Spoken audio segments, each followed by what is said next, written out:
Hi there, everyone. My name is Uni, and I'm a unicorn. I'm so happy you came to meet me today. Let me tell you all about myself. This is where I live. It's a magical unicorn village where we all live together.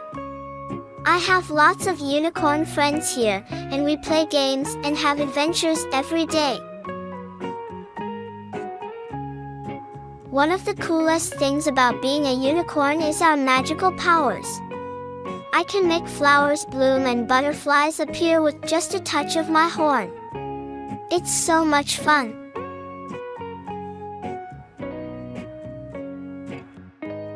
It's so much fun. Rainbows are our favorite.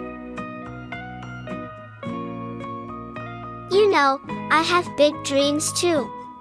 I want to explore the magical world and make new friends like you.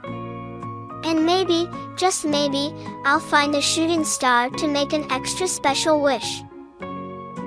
Before we go, I want to share something important.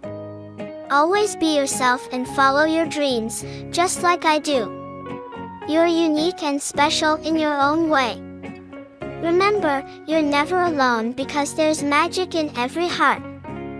Thanks for spending time with me today. I hope you had fun getting to know me, Uni the Unicorn. Bye for now, my new friends.